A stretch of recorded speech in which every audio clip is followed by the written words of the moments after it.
Bener ya. Bahkan nggak ngeh gitu.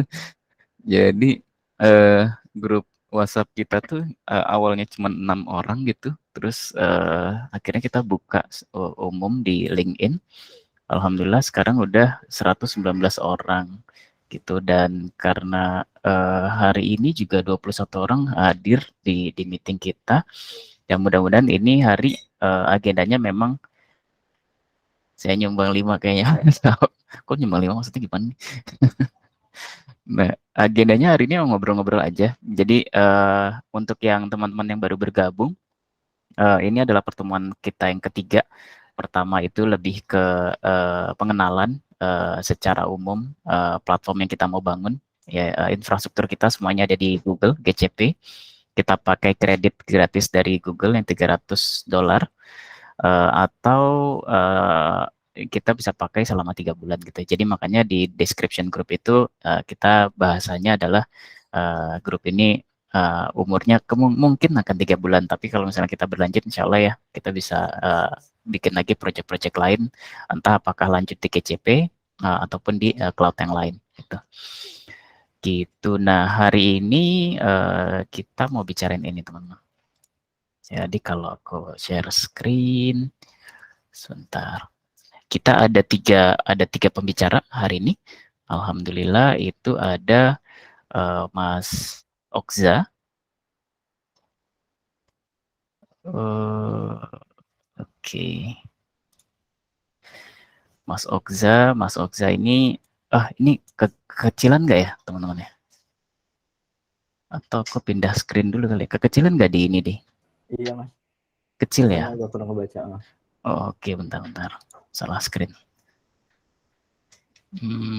Atau aku pindah ke sini aja deh. Nggak usah pakai yang ini. Oke, sini.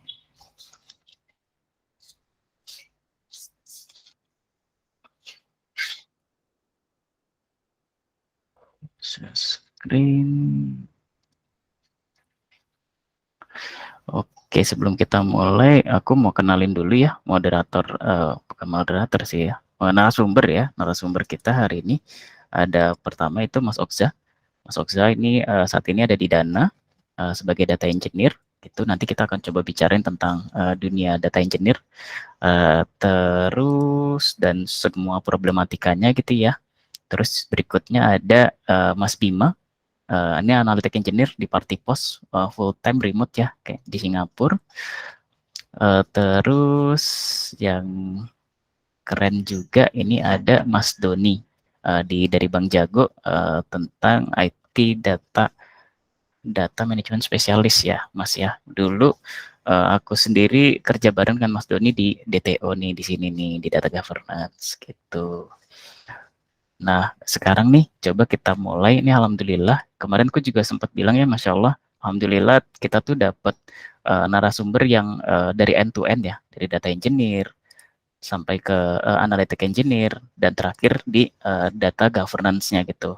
Nah, mudah-mudahan obrolan hari ini bisa dapat membuka insight ya teman-teman, terutama yang baru akan masuk ke dunia data engineer, supaya bisa tahu kira-kira kita pengen belajar juga nih dari banyak perusahaan. Kayak di grup kan kemarin udah kita bicarain ya, ada perusahaan-perusahaan yang mungkin data engineer-nya cuma satu, ngurusin semua data manajemen end to end gitu kan. Mungkin ada istilah baru kali nanti, ada full stack data engineer gitu ya. Tapi mudah-mudahan ya kita bisa tahu ada profesi apa aja sih yang terkait dengan data gitu. Dari unit atau divisi data, kira-kira ada profesi apa aja gitu. Nah, kita akan coba bicarain mulai dari awal dulu kali ya, Mas Bima dan Mas Doni dan Mas Oksa. Kita akan coba bahas dulu nih dari data engineer yang di depan, berikutnya baru Mas Bima, lalu berikutnya dengan Mas Doni. Kira-kira oke nggak kayak begitu ya, teman-teman ya? Oke sih mas, kalau dari aku mas. Oke, siap Mas Bima. Oke, Mas Bima mas. masih jalan, masih ini enggak? Enggak, Masih udah. udah Udah di rumah kok. Udah standby di meja aman. siap, mantap. Mas Doni juga udah ini ya, udah aman ya? Aman Mas, siap-siap. Siap, mantap, mantap, mantap. Kalau Mas Oksa gimana nih Mas Kusa? Aman Mas. Standby, standby. Siap, siap, siap, siap. Oke deh, kalau gitu coba deh. Mas Oksa bisa ini enggak Mas? On cam keberatan? Biar Oke. kita ngobrolnya enak nih. Sip, sip. Wis, ternyata di dalam bawah air ya. Bertapa Mas, bertapa. Oke Mas Oza, salam kenal nih, kita baru ketemu bahkan ya. Alhamdulillah Betul nih Mas. Mas Oza. Nah Mas Oza, kalau aku lihat dari iniannya, profilnya nih Mas, kan saat ini di Dana ya Mas ya? Ya. Di Dana, kira-kira bisa cerita nggak Mas, saat ini tuh di Dana apa aja yang dikerjakan gitu Mas? Sebenarnya day to day yang Mas Okza kerjain tuh apa aja tuh Mas? Bisa diceritain nggak Mas? Oke, secara singkat sebenarnya kita nge-serve user yang perlu sesuatu dengan data gitu ya, as a data engineer. Entah itu kita serve ke data warehouse misalnya, atau user yang butuh nggak hanya data aja sebenarnya, ada juga pekerjaan-pekerjaan lain yang mereka itu butuh kita gitu untuk mengautomate pekerjaan mereka yang udah mereka lakuin secara manual. Misalnya kayak reporting, mengirim reporting kayak gitu. Mereka dulunya ngirim manual ke grup chat, terus mereka minta bantuan kita untuk mengautomate itu, jadi supaya mereka nggak perlu capek-capek lagi ngelakuin hal yang repetitif tiap harinya. Kayak gitu. Itu juga termasuk, dan juga ya kita juga ngebantu tim data science untuk nge-deploy model mereka supaya nanti tinggal ngehit via API aja gitu Mas. Jadi kurang lebih gitu sih. Tapi di kita ya memang dibagi dua ya, secara tim gitu. Ada yang ngurus di platform sama di warehousing kayak gitu, dan job desk-nya juga beda-beda dari sub dari timnya itu sendiri. Oke. Jadi ada platform sama data warehouse Mas ya. Kalau tadi berarti Mas Oksa ada di tim, sorry, di mana tuh Mas? Kalau untuk saya sendiri di data platform masuknya, itu lebih ke arah yang nggak ngurusin ke data warehousing tentunya ya. Jadi mulai dari di awal ingestion, terus ngurusin infrastrukturnya juga, Kubernetes kayak gitu, terus juga yang nge-serve model tadi ke production, itu juga kita di data platform, dan ngelakuin automate reporting tadi itu juga kita. Jadi hal-hal yang sifatnya ke arah platform itu masuknya di data platform begitu. Oh, cool. Berarti usernya justru bukan end user divisi-divisi gitu ya Mas ya, tapi lebih ke data science, data analis gitu bukan ya? Karena yang otomasi itu dari mereka atau dari user juga ada yang perlu diotomasin Mas? Oh ya, dari user juga ada Mas. Dalam artian user kita bisa dibilang semua orang yang ada di company. Jadi tidak terbatas kepada tim data aja gitu ya. Walaupun memang beberapa di antaranya juga ada yang tim data, terutama data scientist sama data analis juga kayak gitu. User-useran itu juga ada yang di luar dari tim data, kayak dari tim technical support kita namanya, itu juga ada. Terus kemudian tim BI itu di luar tim data. Cuman dari saya pribadi juga kurang tahu nih bedanya apa tim BI dan tim data. Tapi mereka nggak masuknya tim data kayak gitu. Beda lagi gitu. Gitu ya, malah BI-nya di luar tim data. Dia Di gabung luar ke tim data. Di tim mana ya? Produk kalau nggak salah. Lupa saya. baru dengar nih, Berarti under CPO ya, bukan CDO ya. Oke, keren. Mas Oksa, tadi kan ada banyak nih usernya ya, macam-macam. Bisa kalau boleh tahu Mas, struktur organisasi di sana tuh tim data selain data engineer ada apa aja ya Mas ya? Oke, kalau di tim data ada, selain data engineer ada data analis, ada data scientist, ada machine learning engineer, sama data quality engineer. Gitu. Data quality engineer. Oke. Ada machine learning engineer, data quality engineer. Oke. Wow, komplit ya. Berarti kalau dari susunannya tuh DE di awal gitu ya Mas ya? DE Mm-mm, di awal, betul. oke. Di QA di akhir gitu kan. Uh, Keren.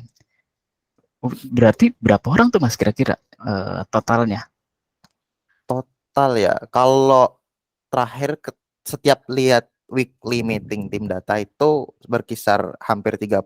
Mungkin 30 lebih ya, cuman mungkin beberapa ada yang belum Hmm. bisa join gitu. Tapi terakhir itu lihat hampir 30 orang. Kalau di data engineer sendiri itu 10 orang sekarang termasuk saya. Wow, berarti sebagian besarnya DE ya?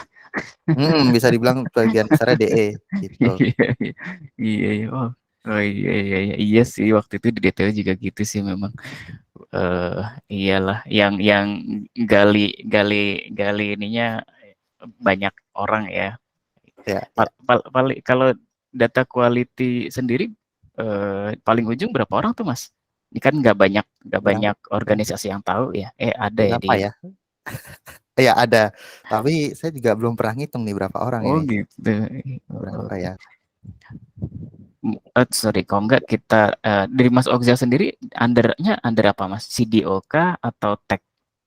Undernya kita ada nama itu yang kalau secara divisi teknologi Mhm. masih masuk ke teknologi.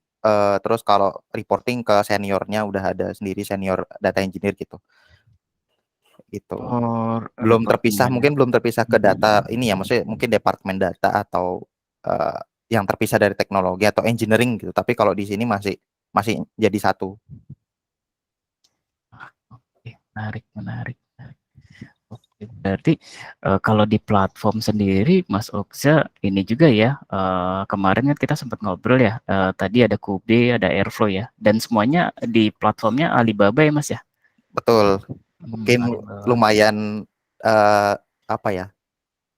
Lumayan underrated, bukan underrated ya, lebih ke kalau di Indonesia sendiri mungkin nggak terlalu banyak yang Iya, pakai gitu. benar-benar. Dokumentasi aman, Mas. Alibaba, Mas. Oh, tentu saja ada Google Translate, Mas. Dibantu dengan Google Translate saya. Kalau tanpa itu sepertinya saya kesusahan. Emang nggak ada ininya, nggak ada yang sumber bahasa Inggris gitu, Mandarin semua. Mandarin. Ya sih kalau kalau Alibaba sih sebenarnya masih oke. Yang nggak oke itu dokumentasinya. Kita pakai platform namanya DingTalk. Jadi itu aplikasi buatannya Alibaba sebenarnya.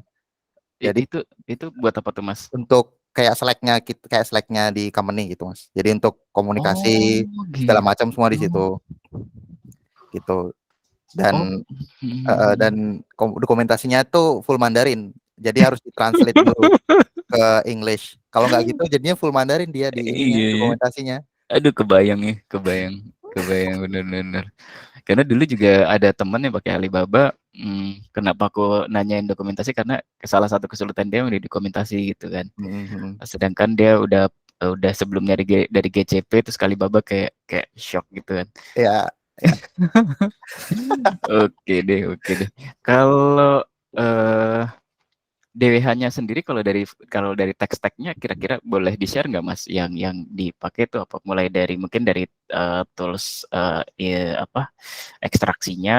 Kalau tadi kan pakai Airflow ya, Airflow buat orchestration-nya ya. Mhm. Kalau atau gini deh, kalau di Dana itu berarti sumber datanya ya data internal aja atau ada sumber data eksternal juga, Mas? Oke. Iya, kalau internal internal juga ada kita tentunya dari production database gitu Mas ya, ditaruh di Postgre. Kemudian itu sebenarnya pun di apa namanya ya? eh Mungkin kalau di kita di GCP itu namanya Cloud SQL gitu ya. Untuk kita bisa nge-host si Postgre-nya di production. Tapi kalau di Dana itu pakainya ada namanya Ocean Base gitu. Distributed Postgre something gitu. Jadi Hmm. dia udah memang terdistribut dan lagi-lagi yang develop itu Alibaba lagi. Jadi bisa dibilang Alibaba Tech Stack gitu mungkin ya. Campur semuanya itu dibungkus oleh tim Alibaba gitu karena ya secara historical sebenarnya Alibaba yang dulunya nge-develop si Dana ini gitu sebelum akhirnya dipindahkan ke Dana, maksudnya ke employee-nya Dana yang organik gitu. Begitu. Terus kalau selain itu yang eksternal itu dari API ya, dari beberapa event tracking gitu. Misalnya kayak event tracking di mobile kan pasti ada gitu ya. Nah itu kita Aha. ada record juga. Itu juga ada di ingest. Terus kemudian dari Hadoop juga ada gitu. Dari HDFS. Terus kemudian dari namanya itu ada namanya dari NSpark. Tapi kalau mungkin kita kenalnya lebih ke Hive ya. Kalau NSpark ini terlalu Alibaba banget, soalnya yang bikin nama itu si Alibaba gitu. Jadi NSpark itu campuran Spark dan Hive gitu. Jadi tag-tagnya namanya NSpark kayak gitu. Oh gitu, baru dengar malah. Nah itu saya juga taunya pas dari sini. Wah ternyata gitu ya. menarik gitu. Terus Iya, satu iya. lagi kalau nggak salah tuh ada dari BigQuery. Tapi jatuhnya kalau BigQuery ini sebagai media untuk naruh dari apa namanya sebuah platform third party gitu. Jadi dia kan nggak bisa langsung ingest ke Alibaba DWH-nya gitu. Nah, dia lalu melalui BigQuery dulu, baru dari BigQuery ini yang kita ingest ke DWH di Alibaba. Namanya Max Compute. Oh oke, berarti BigQuery justru dipakai buat kayak staging gitu nggak Mas? Max Stagingnya Compute. untuk ekspor aplikasi kita gitu. Sorry, bukan aplikasi kita, third party yang kita pakai gitu. Mereka kan bisa ekspor data, tapi nggak bisa langsung ke Max Compute tadi yang Alibaba punya. Mereka Oh, support BigQuery dan ya udah jadi ditaruh di situ dulu baru kita dari situ iya, nariknya kemudian gitu. iya, iya. Berarti DWH-nya ini namanya Max Compute ya, Mas Oksa? Ya, betul Max Oh, Compute. aku terus terang belum pernah megang Alibaba. jadi jadi tapi biasanya kan kita gitu ya, mungkin Mas Doni, Mas Bima dan teman-teman lain kayak misalnya gini, apa sih? Oh, GCS tuh S3-nya AWS gitu-gitu kan. Hmm. Selalu ada gitu-gituannya gitu. Ada equivalennya. Ada equivalent, ada yang sepadan dengan itu gitu kan. Hmm. Oke, oke, oke, oke, oke. Terus seru, seru. Kira-kira Mas, kalau yang kesulitan yang selama ini yang dihadapin, kira-kira kan ini kan secara tech-tech kan udah ini ya, kayaknya udah jalan matang dan kayaknya udah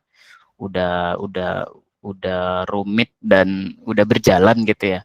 Ya kalau day Hmm. to day-nya tuh penambahannya kira-kira project-project ngerjain tuh apa aja sih Mas lingkupnya? Day to day. Tadi sorry Mas, gimana Mas day to day projectnya gitu? Kira-kira apa memang ada penambahan sumber data baru atau memang tadi kalau ada otomasi ketika Hmm. ketika nggak ada permintaan otomasi yang tas-tas yang perlu di automate gitu. Kira-kira tuh kalau di DE itu jobnya berkisar tentang apa sih Mas gitu? Oke. Kalau berkisar tadi yang pertama tentunya provide data ke usernya itu sebenarnya semua orang di Dana gitu ya. Eh, Kemudian selain provide data juga, yang kedua juga mengautomate something gitu. Kayak yang kemarin yang saya bantu di sana, coba lakukan di sana itu dulunya dari tim namanya TS gitu ya. Mereka nge-query manual terus nge-report ke grup itu secara manual juga gitu. Terus kemudian kita bantu dengan orkestrator yang kita pakai untuk bisa mengautomate tadi supaya mereka nggak usah dari tim TS ini nggak usah manual lagi query gitu. Apalagi ini runningnya itu setiap 3 jam sekali. Oh gitu. Otomatis bakal ada running di dini hari kan dan kayaknya nggak mungkin juga kalau mereka bangun-bangun untuk nge-query terus nge-report gitu. Terus baru tidur lagi gitu, baru bisa tidur Iya, tenang. ribet banget ya hidupnya kayaknya. Jadi kita mencoba untuk membantu di situ juga Oh, kayak gitu. Terus kemudian yang satu lagi juga ngebantu dari tim DS untuk mereka bisa deploy model mereka gitu yang udah mereka buat gitu. Dengan kita bikin semacam frameworknya gitu. Jadi mereka lebih mudah untuk deploy. Cuman ngisi beberapa value aja di YAML gitu. Kayak gitu. wow, wow, keren dong. Berarti CI/CD-nya udah mapan banget ya, masuk saya. Iya bisa dibilang gitu. Cuman paling ada beberapa yang perlu dioptimize dari segi running time gitu sih Mas kalau yang saya lihat. Tapi Hmm. secara flow-nya itu secara CI/CD udah oke sih. Oh, udah oke, oke, oke, mantep. Punten nih, bentar Mas Oksa. Ardi, untuk pertanyaan-pertanyaan yang masuk tuh, aku bisa lihat di mana ya dia? Di link yang sebelumnya bisa sih Mas. Oh, di situ. Yang aku Oh, di kirim di situ chat juga juga. ya. Iya, Oh, oke. aku kirim lagi. Coba ya, kalau misalnya kita lihat dulu nih. Nah, mungkin pertanyaannya nih juga nih, Mas Okza nih, skill apa sih Mas yang diperluin Mas untuk bisa jadi DE gitu Mas, yang relevan untuk kebutuhan saat ini dan ke depan gitu. Kalau menurut pengalaman Mas Okza. Ya, oh ya, oke. Kalau untuk skill set menurut saya sejauh ini sih yang pertama itu kalau diumumkan mungkin programming gitu ya. Tapi kalau saya di sini langsung aja pilih Python sih. Karena sejauh ini Python itu yang apa ya banyak di require oleh company gitu ya ketika mencari data engineer. Selain juga mungkin yang nomor duanya itu Java gitu. Dan selain itu library yang disupport oleh Python untuk keperluan kita ingestion data kayak gitu itu udah banyak gitu. Itu banyak yang disupport. Jadi kenapa Python apa ya yang dipilih gitu. Terus yang ketiga juga learning curve-nya juga nggak curam gitu, nggak tinggi gitu. Kita nggak perlu dibingungkan mungkin dengan bahasa lain perlu bikin kelas dulu nih untuk ngeprint sebuah hello world gitu. Di Python cuman print hello world udah gitu. Oh, kita langsung tahu nih. Oh ya, untuk belajar awal itu langsung dapat apa ya outputnya langsung cepet gitu. Kita nggak usah ribet-ribet kayak gitu. Itu sih yang pertama. Yang kedua tentunya SQL gitu. Kita bisa narik data dari sumber kan, kemudian kita bisa query di data warehousing juga. Itu base-nya SQL gitu. Kemudian yang ketiga, kalau saya pribadi sih bash script gitu. Gimana kita bisa pakai command line di terminal itu juga penting banget. Kalau di sini kepake banget karena kita apa namanya kadang tuh butuh ngevalidasi data itu pakai command line karena kita ada nge-store data dalam bentuk file dulu gitu. Ketika dipakai command line itu kita bisa ketimbang kita open file terus kita nge-scroll sampai paling bawah untuk tahu jumlah rows-nya berapa gitu. Nah, itu dengan command line kita bisa tahu lebih cepat. Iya. Apalagi kalau datanya udah banyak kayaknya kurang visible dengan kita buka file dan kemudian kita scroll sampai paling bawah. Iya. Untuk tahu total rows-nya tadi. Kayak gitu contohnya misalnya. Tentunya yang bash script ini juga membantu di CI/CD juga sih sebenarnya. Gitu. Terus kemudian yang berikutnya Docker plus Kubernetes gitu. Ini sebenarnya kalau dibilang wajib sih enggak ya, tapi kalau punya itu bakal jadi nilai plus banget. Karena kita bisa apa ya? Memudahkan kehidupan kita ketika kita misalnya kita awalnya ke bare metal dulu gitu. Nanti pasti ada problem di scalability. Nah, itu jadi akan pusing lagi ketika migrate-nya gitu-gitu. Nah, kalau dari awal kita udah punya skill ini dan kita dari awal decide untuk pakai Kubernetes gitu, itu bakal jadi hal yang bagus gitu. Kita nggak usah nanti di akhir mikirin gimana cara migrate-nya gitu. Kalau cost menurutku kalau selama pakai cloud kan dia pay per use ya gitu. Jadi kalau selama nyala ya udah selama node-nya itu nyala dan melakukan sesuatu, nah itu kita kena bayar. Tapi kalau enggak ya paling hanya beberapa dolar aja gitu. Itu yang kalau menurut saya pribadi kayak gitu. Ya mungkin itu sih Mas kalau dari saya ya. Setnya. Oke, mantap. Oh, iya. Berarti tadi menjawab pertanyaan juga nih yang di Slido ya. Tools apa aja nih yang dipakai? Tadi Kubernetes, Docker, terus kemarin kita sempat bicara juga Airflow ya, Mas ya, untuk orchestration task-nya gitu ya. Ini aku juga catat ya, nanti aku share di grup juga teman-teman gitu. Nah, harapannya mungkin beberapa teman-teman masih ada yang apaan sih Kubernetes gitu ya, apaan sih Docker gitu ya mungkin ya, tapi nggak apa-apa. Kalau pengalamanku gini ya, aku nggak tahu kayak misalnya ada nama yang aku asing, yang penting aku catat aja dulu, nanti aku cari di YouTube biasanya. Daripada paling enak di YouTube atau di Medium, itu udah enak banget itu. Ya. Jadi atau di Google lah pokoknya nanti. Yang penting udah tahu kata kuncinya, nanti kita bisa cari bareng-bareng gitu. Kayak Max Compute-nya Alibaba, ini baru dengar hari ini juga. Gak pernah ngerjain Alibaba soalnya. Oke deh kalau gitu Mas Okza, untuk sekarang makasih banyak gitu ya, nanti kita akan ke Mas Okza lagi. Nah Siap. ini makasih banyak Mas Okza. Nah sekarang nih kita mau geser ke satu ahlinya lagi nih, belajar data nih. Itu ada Mas Bima ya. Mas Bima, halo Mas Bima, Assalamualaikum. Waalaikumsalam Mas Gun. Oke, ini di mana nih? Di Jogja apa di mana ya Mas Bima ya? Lupa deh. Sekarang di Jogja ya, biasanya di Jogja. Jogja. Wih, mantap, mantap, mantap. Berarti kerja remote terus nih Mas, berarti Mas. Alhamdulillah semenjak pertama pandemi sampai sekarang belum pernah ngantor nih.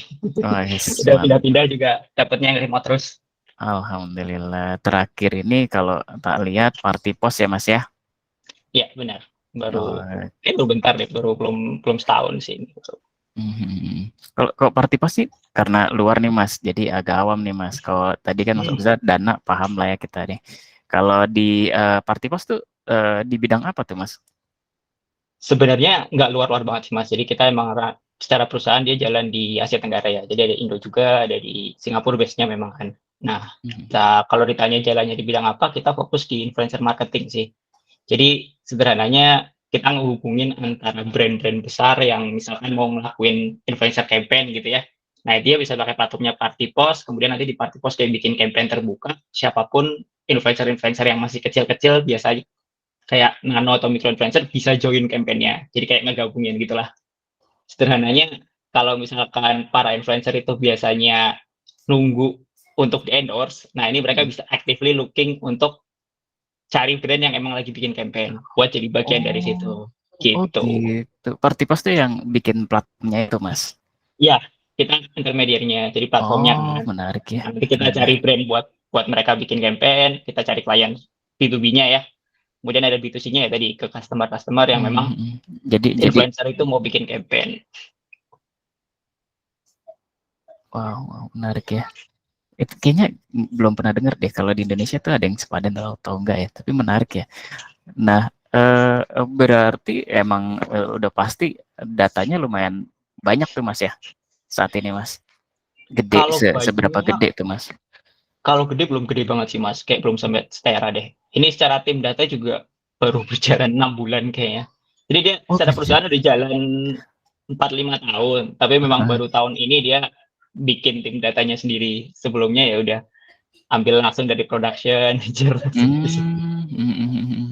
Nah, ini menarik nih. Kalau gitu kita bisa masuk di situ nih Mas Bima nih. Mas Bima kan kalau kelihat ini kita dulu pernah kerja bareng di Mas Bima di Bonza ya dulu ya. Di Bonza, aku di Orami yang pakai untuk apa mesin learning ya Mas ya?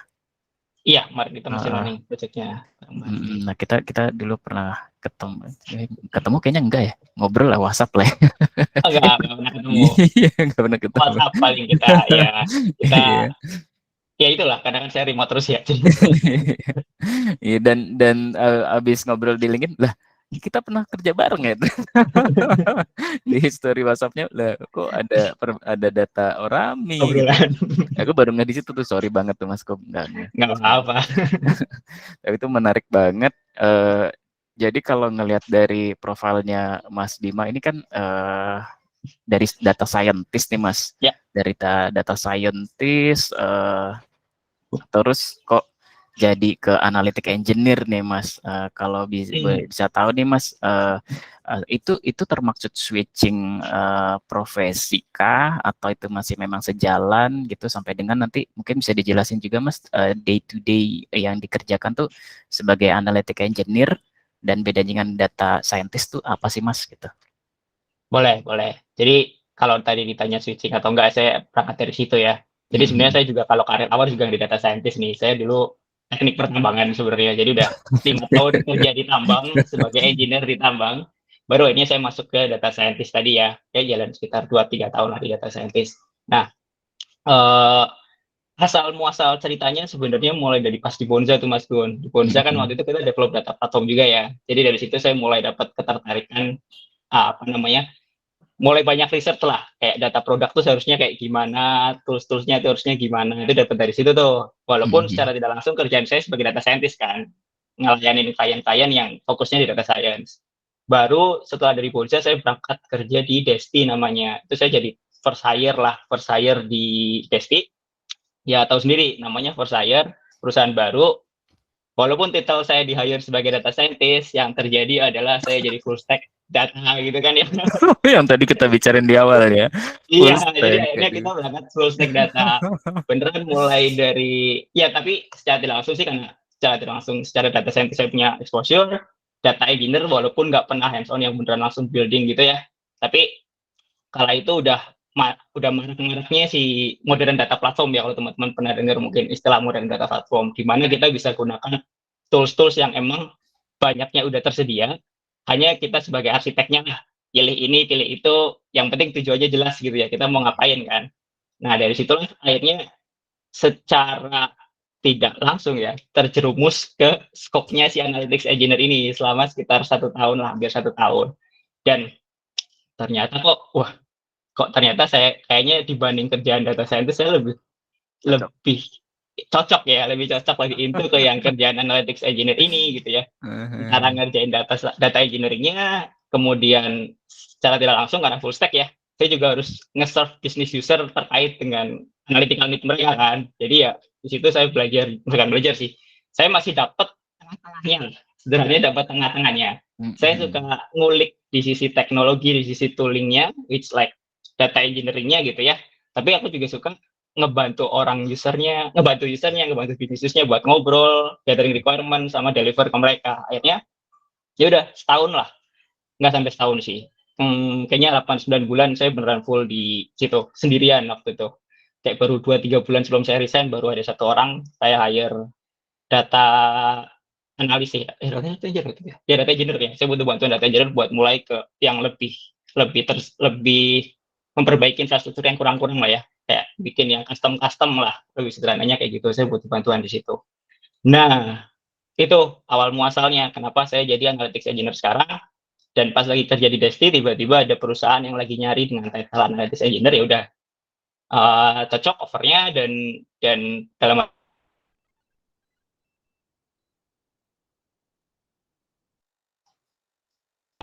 Ini aku yang putus atau gimana nih? nggak tahu gimana, beneran nggak? Oh, udah. Tadi sempat Udah. putus kayak Mas. Tadi Mas Bima sempat freeze, Mas. Sorry, atau ininya. Ya, tapi Sampai intinya dengan sampai mana iya, nih? sampai dengan pindah, sampai dengan ada offering yang cocok, Oh, terus oke. Ya udah, akhirnya pindah sebagai analytics engineer full time ya, dengan title yang sebenarnya gitu kan. Karena emang di Partipos ini mereka emang specifically nyari analytics engineer ya kan. Dan ya, as usual, buka alas lagi gitu ya. Jadi orang pertama, jadi bukan kayak pilih-pilih tools lagi, riset-riset lagi. Cuman untuknya nggak sendirian, saya berdua di sini. Jadi kalau ditanya day to day-nya, aku mungkin cerita dari awal. Ketika day to day di awal sebagai analytics engineer, mostly kerjanya ya riset platform, pilih mau pakai platform apa, gathering requirement sama user, understanding sama engineer juga gimana, mereka datanya dari mana aja, butuhnya apa aja, sampai dapat mulai provisioning tooling-toolingnya ya, gabungin data warehouse-nya, ELT tools-nya.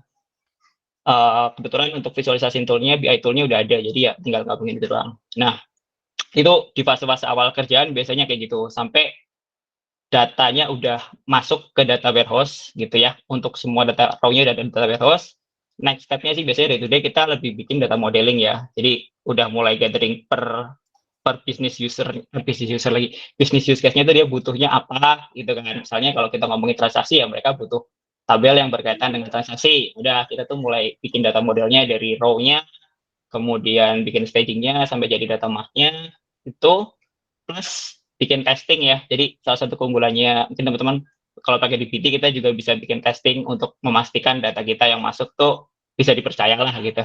Mulai dari source-nya itu. Terus selain itu juga dokumentasi sih, karena goal kita ya pengen end goal-nya ya. End goal nanti para analis BI dan teman-temannya itu nanti, atau business user lain, bisa menggunakan datanya dengan lebih mudah. Jadi memang si analytics engineer nih circle kerjanya gimana kita bisa menyediakan data untuk business user, atau tadi ya data analis BI siapapun itu yang membutuhkan datanya, mereka bisa pakai itu buat menjawab pertanyaan mereka sendiri gitu arahnya. Oh. Ini berarti di Partipos ini kayaknya jadi end to end juga ya, Mas ya? Yes. Tapi emang kalau aku bilang dengan keadaan sekarang gitu ya, dengan tooling-tooling yang udah tersedia, selama company bisa provide dari sisi cost dan lain-lainnya, Iya. 1-2 orang data team is enough gitu Cukup Mas, deh ya. sebenarnya Iya, gitu. bener Itu bener aku bener. jalannya di Desti beneran end to end, dari nyiapin semuanya dari nggak ada apa-apa sampai bisa dipakai dashboard dan lain-lain, sampai waktu itu hampir siap dipakai buat machine learning gitu ya, fitur store dan lain-lain, masih ke cover sebenarnya untuk waktu itu di bisnisnya Desti itu ada 4 produk kebetulan malah. Jadi ya memang nggak sedikit waktu luangnya akhirnya kan, tapi masih bisa 1-2 orang cukup sih sebenarnya. Wow, keren. Kalau tadi kan di Party Post berdua nih Mas sekarang. Kalau di luar tim analytic engineer ada tim apa lagi Mas yang data? Kalau sekarang kita baru berdua, tapi di luar itu ada BI yang memang BI-nya nempelnya sama tim bisnis sih. I think ini kayak aku mau nambahin Mas Oksya tadi, Mas Oksya juga bilang BI-nya dia di luar dari tim data kan. Aku kebetulan dulu di data juga awal-awal karir data, so agak sedikit relate dengan yang translasi dan lain-lainnya tadi. Dia BI-nya itu masuknya ke tim bisnis, jadi beneran dia yang nempel sama tim bisnis aja. Ketika butuh data baru kita koordinasi dan ya kita provide tadi ya data warehouse-nya, data mart-nya siap, mereka baru bisa pakai sih gitu. Kalau next-nya sih kita bakal masih ada rencana expand buat nambahin data analisnya, sama yang udah berjalan ada produk data. Jadi kebetulan CTO kita sekalian dia pegang jadi produk datanya. Nah itu ngebantu buat apa ya, buat komunikasi kali ya, buat gathering requirement dan lain-lain sih. Data produk gitu Mas ya. Keren. Oke. Berarti yang di AE Mas Bima dan 1 orang lagi ya, fokus di AE ya. Kita berdua. Oke lah, kalau tim DA-nya baru mau dibuat nih Mas, terus kan berarti kan sekarang baru AE sama BI ya. Berarti untuk yang visualization dan yang lainnya di AE dong. Jadi memang masih agak apa ya Mas Igun ya, secara batasan tuh blur ya. Jadi kan kita punya tengah-tengah nih. Jadi tergantung nih yang lagi butuh berat ke kanan, like ke analis, atau berat ke kiri sebagai engineer kan. Tapi ya karena emang kebetulan kita berdua punya skill set yang lumayan inilah ya, kanan kiri bisa gitu ya. Jadinya karena sekarang belum ada ya kita masih cover buat yang data visualization gitu-gitulah. Oh, mantap. Iyalah, karena background-nya juga dari data science ya. Jadi kayaknya nggak sulit juga ya dari Mas Bima ya. Iya. Mantap. Ini kejar sama Irlanda tadi kejar sama. Kalau CI/CD di sana gimana Mas berarti Mas? Ya udah mulai dibangunkah atau gimana Mas? Udah sih, tapi kayak masih sederhana aja sih. Kita kan di GitLab ya, Mas Gunesh. Jadi beneran kayak secara proses sih, ketika selesai development, kita bakal push dulu ke staging gitu ya. Nanti ada review bareng-bareng juga, bukan bareng-bareng sih. Gantian review lah, karena kita berdua kan. Jadi kalau aku lagi coding, teman yang review. Ketika dia lagi bikin development, aku yang review. Nanti kalau udah, kita baru masuk di proses di CI/CD-nya itu, udah ada beberapa tes-tes yang kita lakukan juga lah. Ketika dia pas, ya dia baru bisa naik ke staging, habis itu baru naik lagi ke production-nya. Oke. Itu yang satu lagi berarti orang Indonesia juga atau gimana Mas? Enggak, partner saya orang Taiwan. Oh gitu. Terus ada language barrier gitu nggak Mas? Enggak sih, kebetulan English-nya sama-sama bisa lah. Bisa berhubungan. Mantap. Iya. Walaupun putus-putus gitu. Enak ya sekarang ya. Terus pernah ini ke kantor pusat gitu Mas? Enggak, kebetulan beberapa bulan lalu malah kita kumpul di Bali sih. Jadi dari Taiwan, Malaysia, Singapura, ya sama Indonesia kumpul di Bali kita. Kayak 4 hari lah nyari villa bareng-bareng. Oh, mantap. Berapa orang Mas total? Kalau tim engineer-nya masih belasan sih Mas. Kita emang slim banget timnya. Jadi dan tadi ya, kita satu tim tuh kayak engineer, product, desain, sama data ya. 4 inilah dalam satu departemen. Under CTO semua. Dan ya timnya juga kecil. So ya. Tapi seru ya Mas ya di sana ya. Kedengarannya seru banget nih. Seru nih. Tapi setuju sih Mas. Aku juga terakhir itu kan di detail sebagai analytic engineer ya, dan posisinya memang mungkin sepadan dengan yang Mas Oksa tadi. Jadi kalau di tempatku juga ada data platform dan data analytic engineer itu kan. Jadi ada platform engineer sama analytic engineer, dan aku pun seneng kalau misalnya gathering requirement, terus bisa solving user problem gitu ya, problem user tuh apa gitu tuh memang serunya di situ gitu ya. Mantap, Betul. mantap. Kalau boleh tahu nih, Mas Bima nih, kalau supaya jadi Boleh. analytic engineer nih, kira-kira tuh skillnya apa aja sih Mas yang perlu kita siapin gitu buat teman-teman? Skillnya ya, kalau misalkan kalau aku bisa kasih roadmap sederhana gitu ya, jadi kita bisa mulai sih sebenarnya SQL ya. SQL tuh suhunya lah istilahnya. Ketika kita modeling juga mostly pakai SQL kan, dan ya namanya kita kerja sama database pasti sama SQL. Nah terus yang selanjutnya lebih ke ya tadi modern data stack lah istilahnya gitu kan, dimana kita memanfaatkan tools yang emang udah ada, jadi lebih banyak ke belajar ke pemakaian tooling, baik itu untuk ya tools-nya, transform tool-nya, atau storage-nya ya. Nah, berarti tadi kalau mau dispesifikin ya bisa ke Cloud Data Warehouse biasanya, either itu BigQuery, Redshift, Snowflake, Max Compute juga bisa, apapun itu. Tapi sepengalaman saya sih yang lumayan lebih general ya, maksudnya ketika kita ngomong general tuh dia support dengan beberapa tools yang lain sebagai destination gitu kan. Itu di BigQuery sama Snowflake sih. Ini dua yang paling populer lah boleh dibilang. Nah, terus kalau tadi ngomongin extract load tool-nya ya bisa coba dari yang open source kayak Airbyte, atau misalkan kalau yang premiumnya bisa naik ke Stitch atau ke Fivetran gitu ya. Itu simple sih sebenarnya, nggak ribet lah. Tinggal klik-klik doang gitu ya. Nah, nggak lupa ya tadi itu kolaborasi ada Git juga, dan transform tool-nya dbt ya. dbt itu hampir setiap hari kayaknya 60% development ya dijalani, setelah 60-80% di dbt semua. Karena tadi ya extract load sampai storage tuh di awal doang biasanya. Kalau dia udah jalan bagus ya udah jalan terus, kita tinggal fokus di modeling data. Paling kalau ada data baru, source baru nyentuh tools tadi lagi. Habis itu visualization tools, tentu BI tools, analytical thinking-nya juga perlu diasah. Dan terakhir kayaknya Python sih. Python udah mulai bisa dipelajarin gitu. Karena bahkan kayak kadang kalau kita butuh custom pipeline atau butuh custom bikin narik dari API tertentu gitu ya, SAS yang nggak tersedia di tooling, ya kita pakai Python buat narik kan. Sama dbt itu juga support Python sekarang. Jadi beberapa transformasi yang tadinya bisa dilakukan di SQL tapi panjang, kita kadang bisa pakai pakai Python buat ngebantu transformasinya gitu. Menarik nih dbt nih. Ya itu baru akhir tahun ini dia launching yang Python ininya, Python bisa jalanin Python. Nah, mantap. Iya. Iya, buat transformasi ya dari ETL dbt itu T-nya gitu ya Mas ya. Ya, jadi extract load di depan, habis itu kita transform kan T-nya, nantinya dijalan di dbt aja. Oke.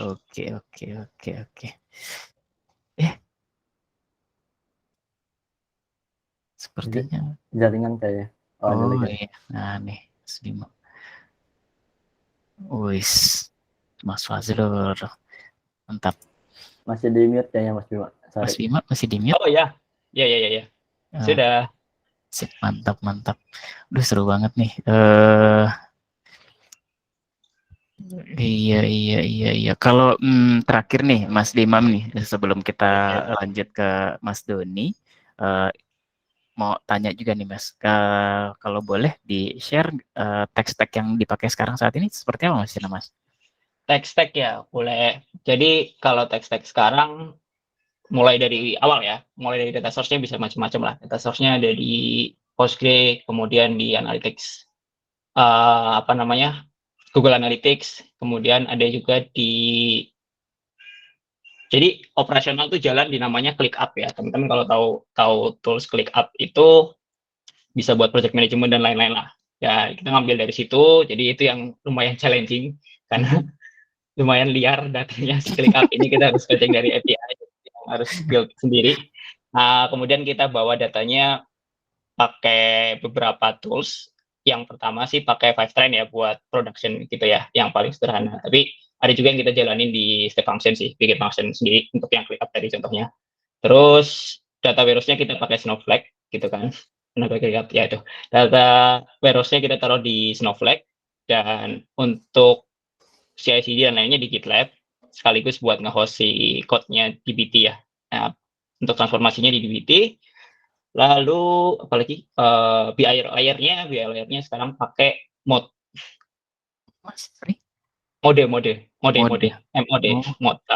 yes itu tulis di chat, pakai mode buat BI layernya. Apalagi itu sih yang sekarang jalan. Wow, dan yang membuat arsitektur ini adalah Mas Bima saat itu.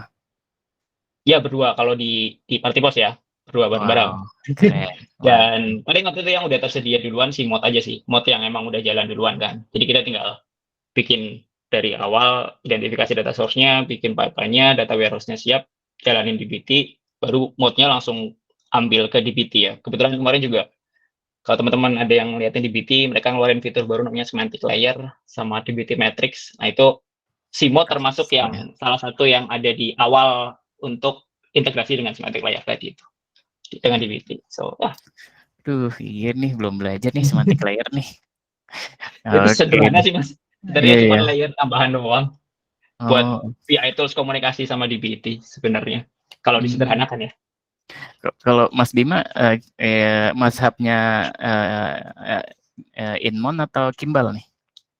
Saya kayaknya lebih ke yang modern data warehousing approach sih. Jadi kalau Inmon dan Kimball kan lebih ke kayak Star Schema dan teman-temannya itu ya, Mas Gunadia. Kalau saya lebih ke apa bahasanya ya. Jadi yang medallion itu apa ya Mas Gun ya. Jadi intinya nanti di akhir kita siapin data mart yang tipikalnya long table.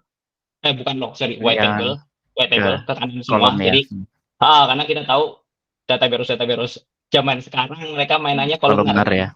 Iya, jadi mau kita bikin tabel selebar apapun nggak masalah. Tergantung user nanti atau BI layer kita nge-akses yang di mana gitu. Jadi memang secara drawback atau maksudnya negatifnya kita banyak duplikasi data, nggak kayak yang fact and game approach gitu kan, karena emang dia udah lepas-lepas. Tapi secara bisnis tadi ya, goalnya kan bisnis user bisa gunakan datanya sendiri dengan lebih mudah kan. Ketika kita udah siapin satu mart yang memang lebar tapi udah spesifik dengan use case tertentu, itu udah enak banget. Mereka kayak tinggal kolom ini yang aku butuh, aku butuh agregat sini doang, udah gitu sih.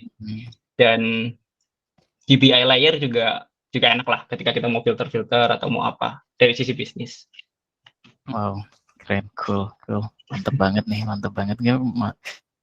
Aku juga sempat jadi keinget deh, aku pernah lihat IG-nya Mas Bima ya yang waktu itu sempat share tentang di pertambangan terus jadi data science. Aku baru ingat ya. Mantap. Oke deh Mas Bima, makasih banyak ya Mas. Nanti kita sambung lagi di Analytic Engineer, terus kita lanjut nih sebenarnya ini. Dan Mas Doni. Halo Mas Doni, assalamualaikum. Ya, waalaikumsalam Mas Gun, dan selamat siang teman-teman semuanya. Siang Mas, udah lama banget nggak ketemu Mas Doni nih. Iya, udah berapa bulan nih nggak ngeliat Mas Gun. Bang Jago di mana sih Mas, kantornya Mas? Di Mega Kuningan. Ya, nggak jauh ya sebenarnya ya. Iya, tinggal ngesot dikit bisa nyampe. Di Mega Kuningan. Di Mega Kuningan. Iya. Lah dulu kita kan sempat pindah ke itu kan, ke yang 101 itu ya. Yang di Mega Kuningan juga itu lebih dekat lagi ya harusnya. Betul. Sama-sama area Mega Kuningan juga, cuman ini agak ke tengah dikit lah. Mantap. Oke nih, Mas Doni nih waktu itu kita banyak bicara di DTO tuh tentang data governance ya Mas ya. Jadi dan jujur Mas, aku pertama kali belajar data governance ya bareng Mas Doni dan Mas Dimas Natajiwa waktu itu gitu. Karena di perusahaanku dulu kan nggak yang sampai gede banget ya. Jadi melihat data ya sebatas data quality gitu kan, dan itu pun nggak semuanya kita terapin gitu ya. Jadi sekedar data ada, data kita collect, kita manage, selalu kita proses gitu ya. Nah, kalau Mas Doni ini kan sekarang di IT Data Management Specialist nih Mas, yang aku sendiri agak awam nih Mas. Nah, bisa cerita nggak Mas untuk yang saat ini, atau mungkin bisa relate dengan yang sebelumnya, day to day atau yang jadi scope role Mas Doni saat ini tuh kayak gimana tuh Mas? Iya, mungkin saya sedikit cerita ya soal data governance itu sendiri ya Mas Gun ya. Jadi mungkin beberapa teman yang saat ini berkarir atau mungkin mengembangkan skill setnya di area teknologi, mungkin pernah mendengar adanya governance sendiri ya. Mungkin lebih terkait dengan IT governance mungkin ya, ataupun apapun dengan governance tapi yang tidak terkait dengan data. Nah, data governance sendiri itu memang area bukan baru, tapi juga bukan lama juga. Tetapi ini area yang mungkin tidak banyak digemari banyak orang. Tapi saat ini lagi booming gitu ya, booming karena ada perpindahan terkait dengan mapping antara regulasi peraturan yang ada di pemerintah saat ini atau di negara kita dengan aplikasinya seperti apa. Begitu juga dengan beberapa hal yang terkait dengan perusahaan yang highly regulated ya, misalkan di FSI, Financial Service Industry, atau di banking gitu, BFSI gitu, Banking Financial Service Industry, itu cukup highly regulated ya, karena memang banyak hal yang memang harus diikuti secara regulasi gitu. Jadi mungkin banyak orang yang mungkin nggak ini ya, mungkin orang-orang yang suka ngoprek tadi ya, mungkin Mas Okza, Mas Bima, mungkin yang dan teman-teman lain yang mungkin lebih tertarik dengan engineering-nya gitu ya, tech base-nya, mungkin lebih suka ngulik gitu ya, berdiskusi hal-hal yang sifatnya tool, kemudian berbasis bagaimana optimasi, simplifikasi, kemudian bagaimana nanti terkait dengan delivery-nya yang cukup tinggi dari sisi akselerasinya gitu ya, dari sisi speed-nya gitu cukup diperhatikan. Nah, hal-hal seperti itu mungkin untuk kita ini yang berlatar belakang teknologi engineering mungkin sangat ini ya, mungkin sangat intens untuk berbicara hal seperti itu, dan mungkin cukup atraktif gitu ya, cukup menarik kalau kita berbicara hal yang seperti itu. Tapi kalau bicara governance mungkin orang jadi berpikir, ini kan kayak paperwork gitu mungkin ya, kerjaan kayak administratif dan sebagainya. Tapi sebenarnya teknologi yang dibutuhkan secara skill set itu memang nggak boleh sembarangan gitu. Artinya nggak boleh orang yang misalkan IT governance atau mungkin katakanlah governance yang lain, misalkan terkait dengan financial gitu, atau mungkin marketing atau sales gitu, tiba-tiba langsung masuk di data governance itu nggak akan bisa qualified gitu ya, bahkan cenderung disqualified gitu. Kenapa? Karena memang harus memiliki fondasi yang cukup ya, memenuhi prerequisite-nya ya. Prerequisite-nya memang salah satunya adalah harus punya exposure di sisi data development gitu ya, mungkin data engineering yang sekarang ini mungkin teman-teman geluti gitu, atau ada terkait dengan mengenai data quality. Jadi kalau misalkan teman-teman pernah dengar DAMA gitu ya, DAMA itu salah satu holy book-nya orang data lah ya. Itu DAMA itu di sana banyak beberapa stack, bukan stack dalam arti teknologi, tapi stack terkait dengan governance. Di situ ada data security, data quality, ada data development, kemudian di sana juga ada namanya data privacy, kemudian di sana ada lagi mengenai data operation gitu ya. Nah, hal seperti itu harus dikuasai oleh seorang data governance gitu ya, data governance specialist atau data governance officer gitu. Nah, hal-hal seperti itu mungkin nggak terlalu banyak mungkin ya, nggak terlalu banyak mungkin teman-teman pernah dengar, atau mungkin Anda kan pernah dengar, mungkin itu menggelutinya agak karena nggak techy gitu ya, nggak techy, jadi mungkin nggak bersentuhan langsung dengan teknologi secara intens gitu, tapi harus punya basic knowledge sebanyak itu gitu. Nah, yang membuat jadi saya kenapa tertarik data governance, karena memang tadi itu, karena memang kebetulan memang dari sisi perjalanan saya, journey saya ketika saya join pertama kali di dunia IT itu memang melibatkan data, walaupun nggak semasif sekarang ini ya. Kalau mungkin dulu saya sebagai database administrator DBA, kemudian ngulik-ngulik DBA-nya pun mungkin database yang mungkin keseharian teman-teman yang dulunya gitu ya, mungkin di level jenjang kuliah sudah pernah dipakai, misalkan seperti MySQL, Postgre mungkin gitu ya.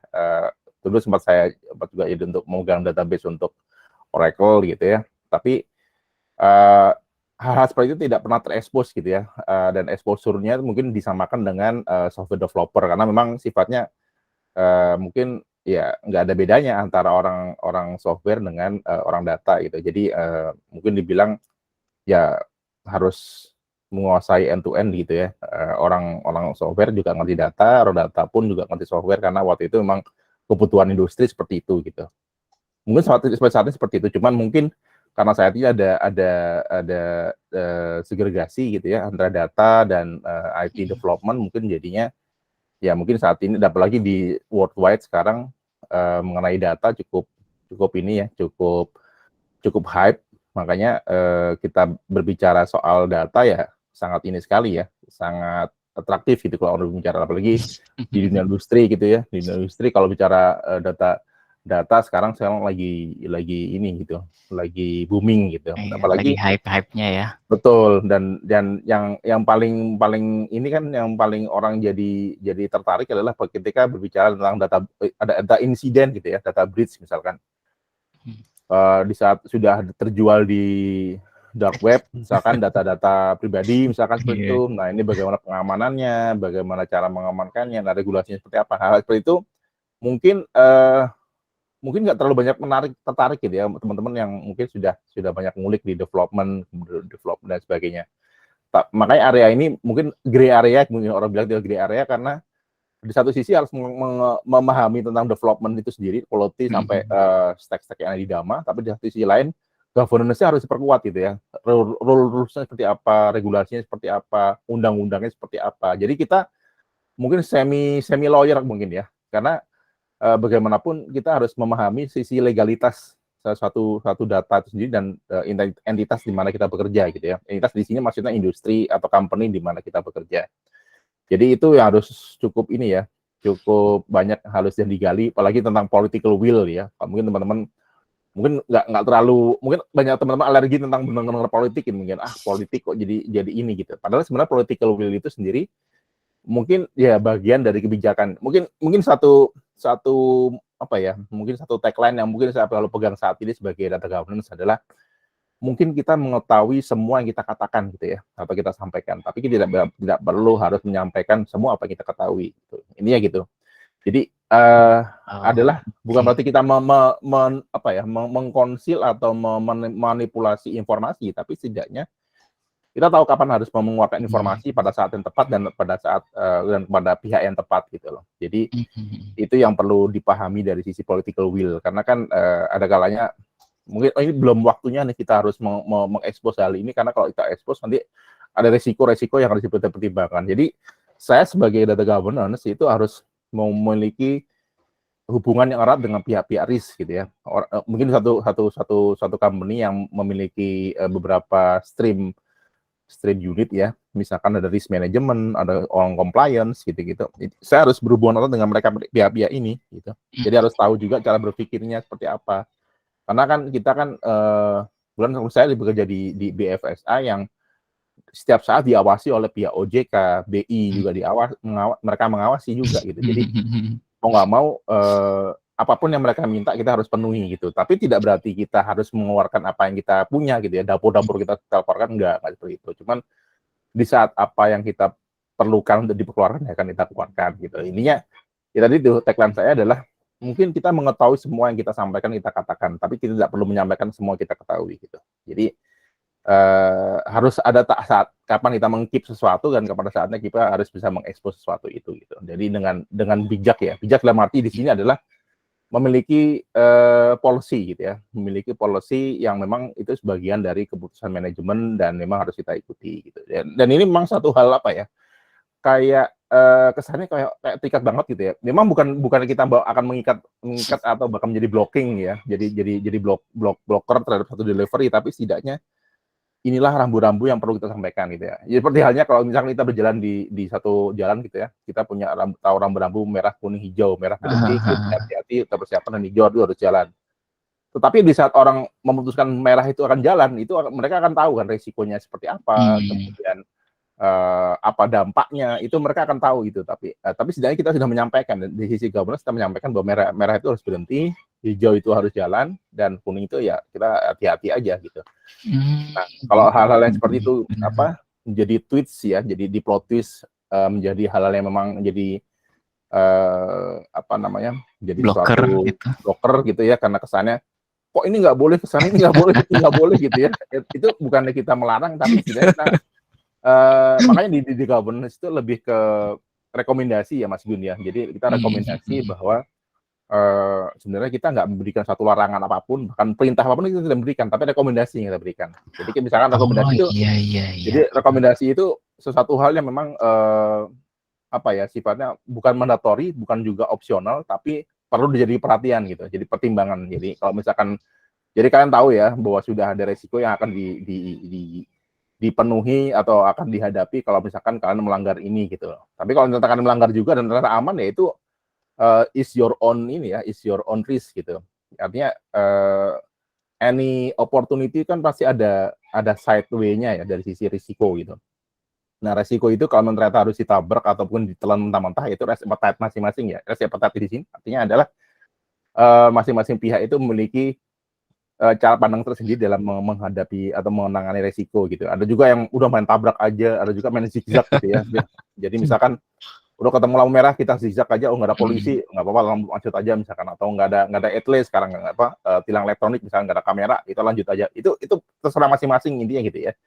Itu keputusan masing-masing, decision atau diskresi masing-masing dalam menentukan atau memahami suatu resiko itu sendiri. Yang jelas dari kami adalah menyampaikan rekomendasi bahwa ini loh, bahwa rekomendasinya itu nggak boleh, tapi ini yang boleh gitu ya. Silakan boleh itu, karena kan orang bisnis berpikirnya adalah boleh itu suatu opportunity gitu ya. Justru nggak boleh itu suatu hal yang either opportunity atau tidak ya, tergantung bagaimana melihatnya. Tapi kalau hijau itu selalu opportunity. Oh, ini yang opportunity nih harus digali lagi karena ini diperbolehkan gitu. Karena orang bisnis itu kan kadang butuh kepastian ya, butuh certainty gitu. Karena kan kalau mereka nggak ada kepastian ya mereka nggak bisa berbisnis gitu. Karena kan kesannya mereka hidup di area subuhat gitu, area gray area gitu. Jadi yang serba nggak jelas di haram atau halalnya gimana nih gitu. Lebih seperti itu ya. Jadi hal-hal seperti itu yang jadi hal-hal yang memang kuncinya di situ gitu. Jadi itu mungkin saya perlu penjelasan sedikit tentang data governance. Tapi yang kerjakan sekarang data management itu lebih separuh data governance, separuh lagi data privacy gitu. Karena data privacy sekarang juga mungkin teman-teman yang sudah aware mengenai undang-undang perlindungan data pribadi. Jadi undang-undang nomor 27 2022 itu sudah keluar tahun lalu bulan Oktober tanggal berapa ya, 17 kalau nggak salah, atau 27 kalau nggak salah. Saya lupa tanggal berapa. Itu keluar dan itu sudah harus dipenuhi secara compliance-nya. Artinya semua company harus memenuhi. Soal nanti in practical-nya mereka lebih ke condong misalkan nggak seketat apa yang dibayangkan. Nah itu mungkin itu bukan urusan dari kita ya, mungkin lebih ke regulator yang mungkin memutuskan itu. Tapi setidaknya kita ada enforcement, ada desakan untuk bisa memenuhi apa yang dibutuhkan untuk data privacy. Karena data privacy seperti ini ya, seperti halnya privacy ya. Privacy itu hal yang sifatnya pribadi sekali gitu. Misalkan teman-teman punya hal yang nggak perlu ditunjukkan ke orang lain. Contoh misalkan tai lalat misalkan, itu hal pribadi misalkan, contoh itu. Nggak perlu ditunjukkan misalkan, tetapi bagaimana cara kita memastikan bahwa itu nggak menunjukkan ke orang lain misalkan, disembunyikan dengan cara apa misalkan, atau dilindungi dengan cara apa. Dengan caranya itu mungkin kita harus kerjasama dengan tim security di situ. Tapi kita tahu bahwa dalam tubuh kita lalat itu nggak perlu harus ditunjukkan, meskipun ya mungkin sebagian orang mengatakan tuh fine aja ditunjukkan ya. Artinya ada sisi relatif dan nanti sisi absolut di sini gitu ya. Ada yang sifatnya memang mutlak harus dilindungi, ada sifatnya ya tergantung kebijakan masing-masing perusahaan ya. Itu itu bagian bagi kalian itu termasuk data pribadi atau bukan gitu ya, atau data privacy atau bukan gitu. Tapi kalau misalkan data privacy yang absolut, misalkan contoh NIK gitu ya, nomor induk kependudukan itu suatu hal yang absolut, itu karena pemerintah yang minta, itu ada nomor KK juga ada suatu pemerintah yang diminta, itu harus kita lindungi gitu, nggak boleh diekspos, ataupun kalau diekspos sekalipun itu harus memenuhi prosedur-prosedur yang cukup ketat sekali gitu ya, karena data privacy itu adalah sifatnya data minimization gitu, minimalisasi data. Nah, cara-caranya itu sebenarnya banyak gitu ya. Ada yang pakai homomorphic encryption, ya, ada pakai hashing, ada pakai anonimisasi, pseudonymisasi, misalkan seperti itu.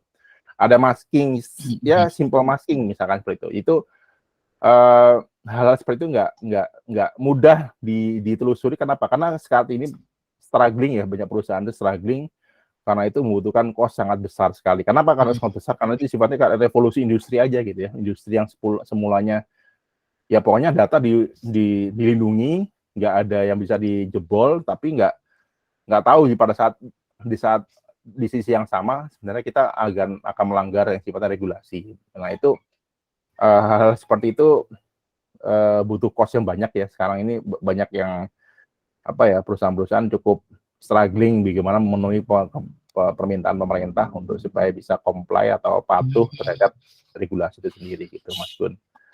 Jadi saya juga cukup banyak ya dari ngobrol dengan teman-teman data quality, data engineer, kemudian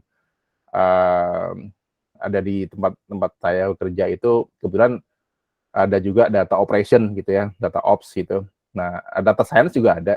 Kebetulan untuk database kita juga masih rely on ini ya, GCP, karena memang terkait regulasi, lagi-lagi terkait regulasi kita melakukan GCP.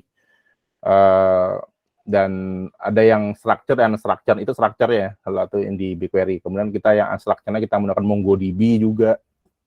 Karena alasan kenapa kita MongoDB karena sebenarnya sih saya pribadi memang melihatnya karena kebutuhan karena transaksional itu kalaupun masih bisa di cover oleh BigQuery, tapi MongoDB itu punya space yang cukup luas gitu ya dibandingkan yang structure. Karena kan saat ini sebenarnya perlahan itu akan bergeser ke unstructured. Walaupun ini debatable ya, teman-teman mungkin debatable karena mungkin ada BigQuery, ada yang lain-lain yang memang secara komputasi, secara space itu juga nggak kalah dengan yang unstructured database kayak MongoDB gitu ya, yang berbasis JSON gitu. JSON sendiri, JSON database juga mungkin terkait dengan delivery-nya juga mungkin juga bisa ya head to head lah dengan BigQuery gitu ya. Tetapi pada kenyataannya pada waktu kita compare secara in practical-nya gitu ya, best practice kita yang perlu kita dapatkan ternyata memang ada perbedaan ya untuk transaksional atau mungkin di sisi OLTP-nya gitu ya, mungkin ya di sisi pemahaman OLTP itu kita menggunakan MongoDB di situ. Untuk OLAP-nya kita menggunakan BigQuery. Walaupun secara nature juga memang BigQuery memang lebih cenderung ke OLAP ya dibandingkan OLTP. Tapi ya nggak tertentu kemungkinan kalau suatu saat nanti OLAP OLTP itu jadi satu misalkan saya nggak tahu ya, mungkin karena para researcher juga sekarang itu melihat bahwa ini harusnya bisa nih, misalkan ya kan dulu ya ada front end back end jadi satu kemudian gitu ya, ada yang jadi mungkin OLTP OLAP jadi satu mungkin secara function gitu mungkin. Jadi nggak ada bedanya gitu loh. Nggak ada bedanya antara OLTP OLAP itu sendiri. Nah, hal-hal seperti itu memang jadi ini ya, jadi sisi kritikal karena saya di data manajemen jadi harus punya banyak knowledge terutama ya, banyak knowledge walaupun skill set itu masih bisa saya saya katakanlah orang bilang outsource gitu ya, saya biarkan kalau misalkan ada teman-teman yang punya skill set lebih misalkan di sisi data quality silahkan, tapi setidaknya rule dan rule of thumb-nya, rule of game-nya ada di data governance atau data management gitu Mas. Jadi memang nggak spesifik harus spesifik data quality kah atau apapun nggak, tapi ya overall masih harus di cover semuanya, tapi kita menghandle sisi manajemennya ya dari sisi data end-to-end delivery-nya. Gitu Mas Gun kira-kira. Sorry agak kepanjangan nih. Nggak seru-seru banget Mas. Jadi sebenarnya malah ini hal yang melengkapi dari obrolan kita sebelumnya, dari Mas Okza di platform, Mas Bima di transformation gitu, data modeling, dan ternyata semua ini dibungkus sama governance ya Mas ya, terutama untuk company-company yang tadi bahasa Mas Doni highly regulated ya Mas ya, kayak Betul. perbankan gitu ya. Sebenarnya dana juga ini juga ya, transaksi juga pasti under OJK juga kan ya. Tapi kalau Betul. mirip-mirip ya, cuma aku dulu pengalaman juga di BNI Syariah, dan itu emang ruang geraknya ini apa, sulit. Bahkan dulu belum ada Mas POJK yang kan ada POJK yang nggak boleh naruh data apa namanya, server data kita di luar gitu kan. Dulu kan GCP belum ada di Jakarta kan.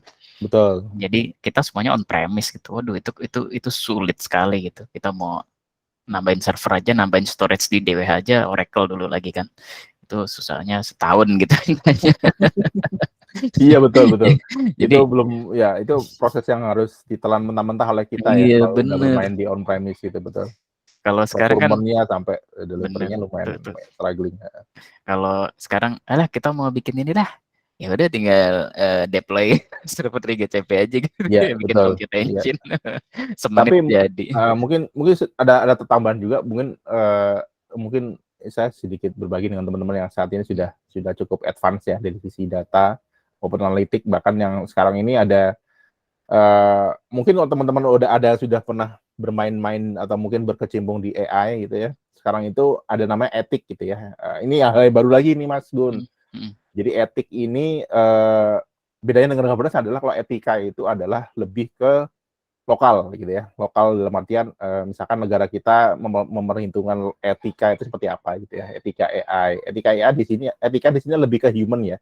Human dan kultur di mana human itu berada atau di mana teknologi itu berada. Jadi nanti ada namanya responsible AI. Responsible AI itu adalah AI ini nggak boleh serampangan gitu ya, nggak boleh namanya fully control by mesin, tapi harus fully control by human misalkan seperti itu. Itu ada satu contoh aspek AI ya, responsible AI maksud saya gitu. Kemudian ya etika adalah AI etik, nanti ada dewan etik juga kayak gitu. Jadi baru denger nih. iya betul. Jadi ada namanya etika. Bisa di search di googling aja AI etik atau responsible AI. Itu buku-bukunya udah mulai banyak. Saya juga lagi join nih teman-teman. Jadi di responsible AI. Jadi nanti teknologinya juga berkembang gitu. Nah di privacy itu ada namanya PET ya, privacy enhancing technology. Ini teknologi yang berbeda dengan privacy. Jadi lagi-lagi ini gabungan semuanya ya. Security, quality, engineering itu ada digabung. Nanti bagaimana mengenhance teknologi di sisi data privacy namanya PET. Nah, AI sendiri ada lagi Mas untuk responsible AI. Jadi ini custom model, ada MLDL juga di deep learning, machine learning dan juga AI, tapi lebih ke bagaimana kita memastikan bahwa AI itu memiliki etika yang tinggi gitu ya, sesuai dengan local wisdom-nya gitu ya, tergantung negara setempat ya. Biasanya otoritas tertinggi di negara ya, otoritas tertinggi gitu.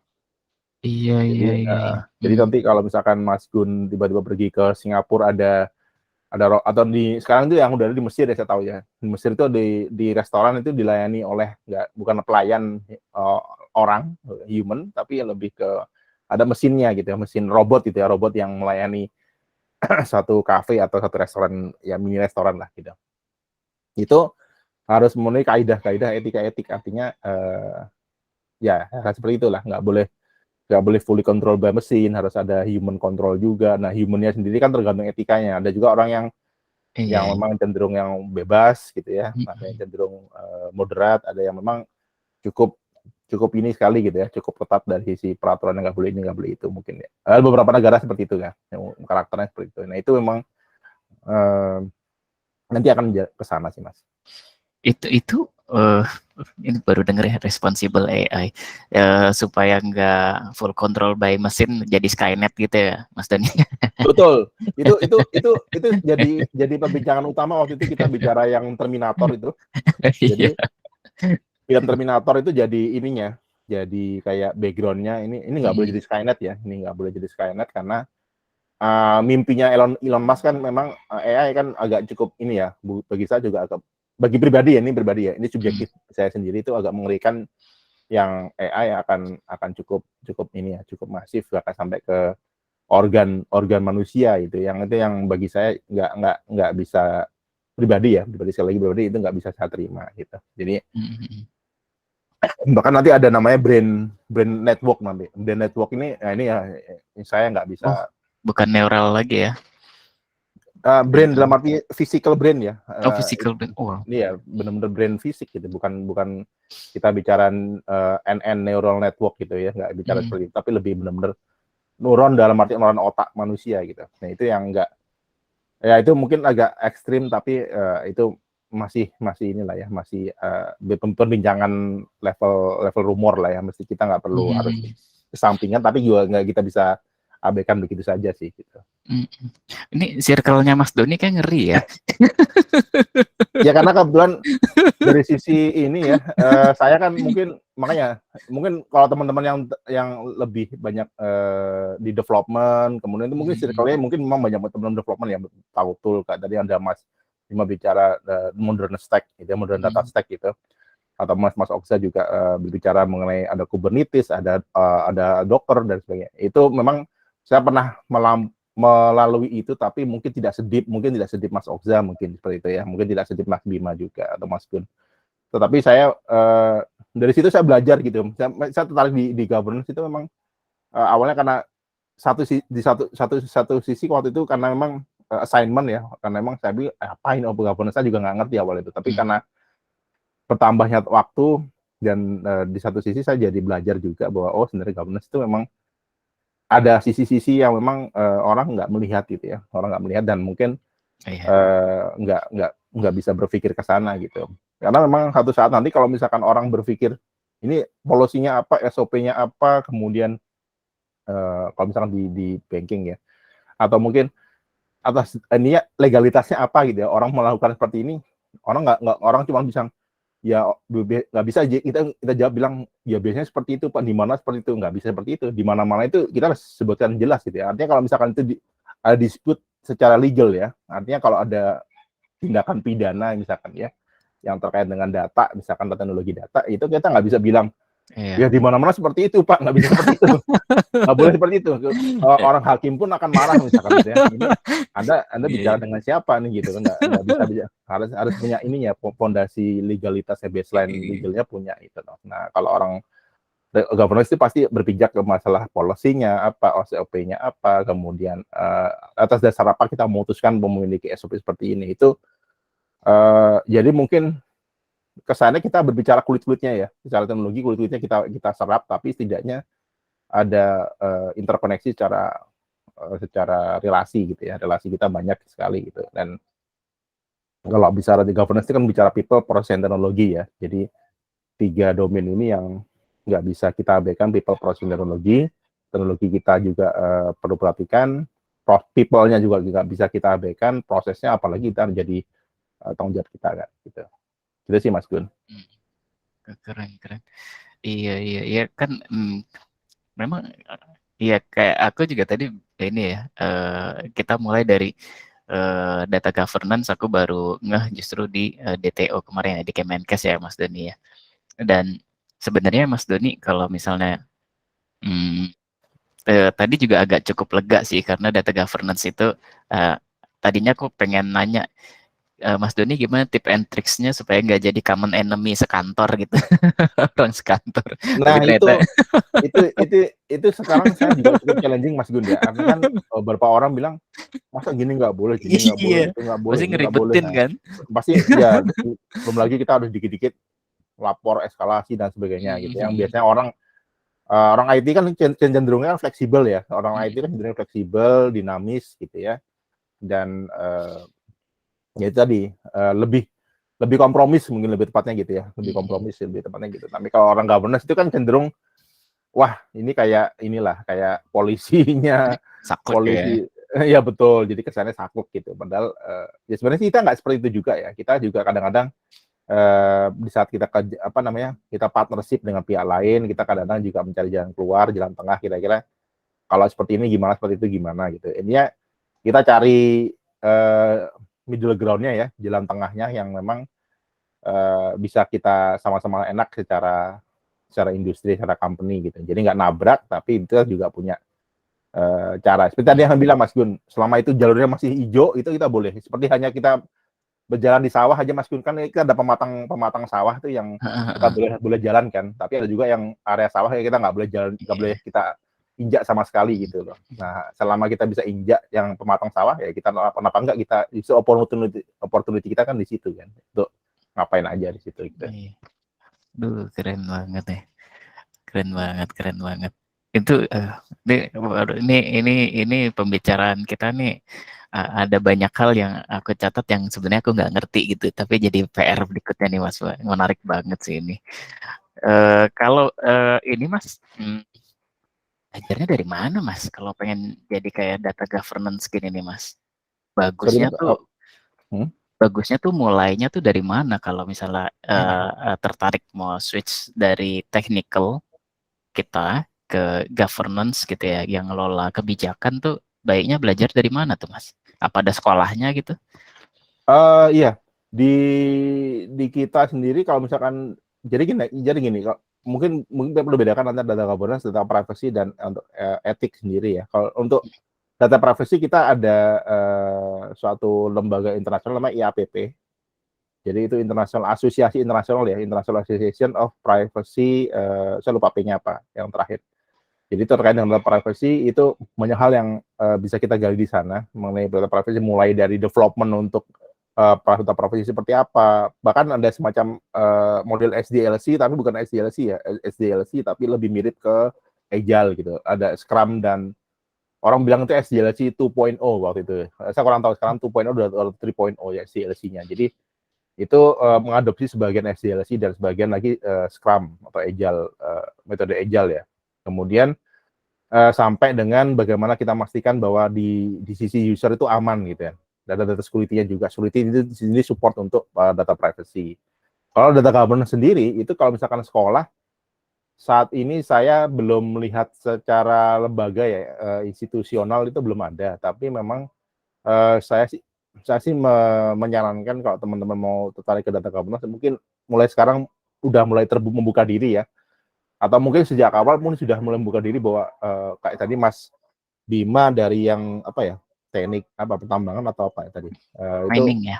Mining ya, mining engineering atau engineer, kemudian tiba-tiba beralih gitu ya, atau hijrah ke data scientist atau data gitu. Nah itu ya, itu mungkin bukan hal yang ini ya, bukan hal yang kita harus sejak awal kita hindari gitu, tapi sejak awal justru kita memastikan bahwa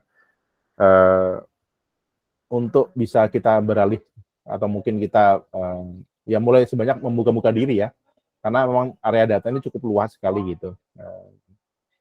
Jadi kalau dari saya dulu memang berangkat dari developer, dari software engineer gitu ya, software engineer, kemudian sekaligus sebagai database administrator, kemudian beralih ke analitik, kemudian saya juga waktu itu ETL tool saya pegang pertama kali waktu itu Pentaho ya, waktu itu yang versi PDI ya pertama Mas kali. ya, berarti ya. Iya betul, itu pakai Pentaho. Kemudian saya juga berkenalan dengan tool yang waktu itu saya bekerja di telekomunikasi industri itu, tool yang namanya Ab Initio gitu. Itu memang cukup fancy ya, dan cukup costly juga dari sisi cost. Jadi mungkin kalau masih talent aja mungkin harganya mungkin belum seberapa. Tapi kalau sekarang lumayan ini juga sih. Sekarang talent udah mulai beranjak secara pricing-nya cukup head to head lah dengan Ab Initio. Jadi kurang lebih orang bilang itu harga Ferrari gitu. Jadi ya nggak mungkin dibeli juga ya, karena memang itu organisasi tertutup juga sih Ab Initio itu. Jadi kalau mungkin teman-teman lihat di Ab Initio di Google, nggak akan melihat produk ini ya, produk rilis yang semasif talent gitu, atau mungkin yang sejenisnya gitu. Jadi mungkin berangkat dari sana mungkin Mas Gun ya. Jadi mungkin teman-teman yang sudah punya fondasi yang cukup strong di sisi data development, data quality, data operation ya, itu bisa memulai kalau ingin berkarir di data governance. Karena memang kalau kita beralih ke sana, sekarang ini industrinya juga cukup lagi green ya. Saya bilang green itu karena memang belum banyak orang yang memang terlibat di sana, tapi perusahaan-perusahaan banyak membutuhkan gitu loh, yang data governance ini. Jadi dan lebih lagi harus membuka diri juga tentang politik ya. Politik di sini jangan berlihat dari kacamata yang negatif, tapi lebih coba melihat dari kacamata bahwa politik di sini adalah memang ada beberapa kebijakan-kebijakan yang memang terkait dengan keputusan atau diskresi satu perusahaan gitu ya. Ya artinya memang kita nggak bisa mengelak dari itu semua. Nggak bisa lepas ya. Nggak bisa lepas gitu, betul. Cuman kalau memang sudah ada ya memang berlawanan dengan ini ya, berlawanan dengan prinsipal yang bukan terkait dengan data itu sendiri ya, itu memang itu politik yang memang saya pikir politik yang memang nggak boleh diikuti, tapi ya itu kembali lagi ke masing-masing ya soal itu ya. Tapi selama politik kita adalah sifatnya adalah bagaimana menyelaraskan kebijakan perusahaan dengan apa yang kita deliver gitu ya. Ya contoh saya bilang tadi, contoh misalkan mengenai data development misalkan, data development untuk D-1 sama D hari hanya itu atau D+1 misalkan, itu bagaimana memastikan bahwa data itu bisa diterima oleh user atau diterima oleh customer kita di internal customer itu harus jam 6 pagi, jam 7 pagi gitu kan. Itu termasuk political will juga gitu loh. Bukan berarti kita bermain kebijakan, itu kan juga political will bahwa perusahaan mengatakan ya karena alasan ongkos, biaya listrik dan sebagainya ya harus di deliver jam 10 pagi instead of jam 7 pagi misalkan. Tapi kita nggak perlu menyampaikan sebenarnya. Kenapa kok jam 10 pagi ya? Mungkin kita bicaranya mungkin level ini ya, mungkin level akar rumput ya, grassroots mungkin ya. Tapi kita bicara secara kebijakan bahwa menyatakan bahwa kebijakan perusahaan adalah ini sudah ditentukan jam 10 pagi harus deliver misalkan seperti itu. Itu contoh hal seperti itulah, hal-hal yang memang sebenarnya masih positif secara frame-nya, tapi tidak mengabaikan bahwa kita harus memiliki pijakannya ada ya. Pijakan kenapa kita kok deliver itu harus jam 10 pagi misalkan seperti itu. Karena kalau kita nggak atur nanti orang jadi sembarangan gitu ya. Suka-suka kesannya gitu ya. User juga nggak punya nggak punya patokan. Sebenarnya ini data akan di-deliver jam 7 pagi, jam 10 pagi sih gitu. Jadi orang planning tim masing-masing, tim produk, misalkan tim sales, tim finance, misalkan ya tim bisnis itu akan jadi berantakan juga karena data itu karena delivery-nya kan juga nggak jelas gitu, jam berapa itu harus deliver gitu. Itu contoh ya, contoh kecil aja yang memang lebih applicable mungkin di yang ada di sekitar kita gitu loh. Tapi kalau misalkan ya gitu Mas Yun. Memang hal-hal seperti itu yang mau jadi pegangan. Kembali lagi kalau misalkan ditanya gimana caranya menghindari supaya nggak jadi common enemies ya, kita bilang sampaikan sejak awal bahwa kita nggak akan jadi blocker gitu ya, karena sifat kita governance itu rekomendasi gitu. Jadi apapun yang kita berikan itu adalah rekomendasi. Soal nanti ada yang menabrak rekomendasi itu, ya itu resiko bukan di data governance gitu, tapi resiko ada di masing-masing user gitu. Mantap. Itu sih Mas Gun gitu. Jadi ya kita tetap berteman dengan orang lain, tapi kita juga menyampaikan bahwa ini loh, merah ini berhenti, kalau kuning artinya ini, hijau artinya ini. Ya mereka jadi tahu kan, oh ya terserah mereka nanti keputusannya mau nabrak atau mau ikut gitu, terserah mereka kan. Itulah kira-kira Mas Gun. Aduh, keren. Iya, ini sebenarnya kalau mau ngobrol sama Mas Doni ini panjang banget nih, karena dulu kita belum ngobrol yang di Excel sebenarnya nih. 4 tahun di sana nih, jadi tapi mungkin karena waktunya ya terbatasi ya teman-teman, yang nggak terasa kita mulai dari jam 2 loh tadi, ini udah 1,5 jam, dan di sana juga mungkin beberapa teman juga udah mulai azan asar ya, mungkin kita buka sesi tanya jawab aja kali ya, Ardi ya, gimana Di? Iya boleh Mas, siap. Boleh deh. Sebenarnya teman-teman udah ada beberapa yang nulis di itu ya, Slido tadi. Iya. Udah ada 11 pertanyaan yang masuk. Tapi ini beberapa udah kita jawab sih ya tadi di sepanjang perjalanan obrolan. Kalau si ICD googling aja kali ya. Gitu. Boleh bahas lain hari nanti ya. Boleh. Karena itu kayaknya panjang deh. Terus oke, nih kalau ini deh ada beberapa pertanyaan. Aku ambil dari ini ya, Mas Bima. Buat Mas Bima, mau nanya agak teknis satu. Tadi bahas data modeling tuh kayak gimana? Apakah beda dengan data mart gitu? Boleh. Jadi gimana ya sederhananya ya jelasinnya. Kalau aku boleh jawab dengan tadi bedanya antara data modeling dan data mart. Data modeling itu sebenarnya prosesnya. Proses kita merubah dari yang tadinya datanya mungkin data mentah seperti apa bentuknya sampai datanya siap digunakan gitu ya. Itu proses data modeling. Nah, data mart itu apa? Data mart itu biasanya ujungnya lah. Hasil dari data modeling kita itu punya sebuah data mart gitu. Gitu kali ya jawab sederhananya ya. Oke. Nih, tapi ini anonimus nih. Iya sayangnya nanti mesti. Atau yang nanya ini udah merasa terjawab belum?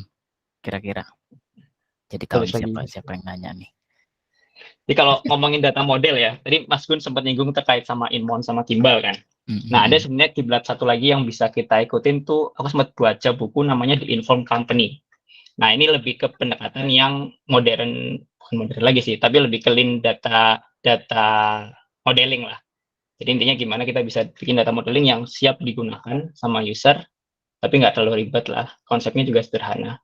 Bisa dicari namanya The Informed Company. Itu yang nulis, mungkin teman-teman pernah lihat The Data School atau Chart.io. Dia sempat bikin buku-buku kecil terkait pendekatan cloud data warehouse gitu ya. Nah, itu mereka yang akhirnya mengumpulkan tulisan-tulisan mereka jadi sebuah buku, namanya The Informed Company tadi bukunya. Oke. Wah, boleh tuh Mas, kalau ada linknya nanti bisa di-share di grup ya. Coba aku tulis itu deh. The Informed Company. Oke, lanjut nih, kayaknya masih sama nih. Cara load data frame ke Snowflake pakai Python. Nah, ini technical nih. Ada biasanya ekstraksinya pakai apa Mas? Pakai Python atau pakai tadi tools ini ya, pakai apa? Pakai Fivetran tadi. Fivetran ya. Nah, teman-teman bisa coba tuh juga pakai Fivetran biar lebih. Kalau cuma Fivetran bisa, pakai Airbyte bisa yang open source kan. Itu udah ada konektornya Mas ya? Ada konektornya. Jadi nggak. Ini data frame-nya nggak tahu data frame-nya dari mana. Jadi nggak perlu pakai langsung aja, berarti dari OLTP-nya, dari data source langsung ke Snowflake itu Mas ya? Pakai Airbyte atau Fivetran ya? Bisa. Gitu sih. Jadi memang tadi poinnya lebih ke apa, utilize yang udah ada ya Mas ya? Benar. Nah itu ada juga saya. Biar bisa kerja cuman berdua. Iya. Gimana? Sederhananya mengganti budget buat human resource jadi budget buat tooling sih sebenarnya ya. Iya, benar. Iya nggak sih? Iya. Tapi nggak enaknya kalau misalnya nih Mas, kalau misalnya tim building jadi cuma berdua gitu ya. Udah jauh-jauh banget lagi, satu Thailand, satu Filipina apa Thailand tadi itu ya? Taiwan. Oh, Taiwan. Oh iya. Oke. Ya tapi jadi bisa melipir ke tim lain lah Mas. Kalau sendirian kan jadi nggak sungkan ya. Kita bisa ke sana kemari gitu. Seru ya. Oke. Terus apa nih Mas Oza, Mas Bima, apakah pernah buat unit test data pipeline? Kalau pernah pakai tools apa nih? Apa nih test pipeline, data pipeline ini lebih ke tadi kalau misalnya Mas Bima itu pakai DBT ya atau gimana tuh Mas? Aku sekarang masih jalanin testingnya di DBT aja sih. Cuman kalau Mas Saiful nih. Kalau Mas Saiful mau coba yang lain bisa coba kayak Great Expectation. Kalau mau coba premium versinya bisa coba yang Data Vault gitu.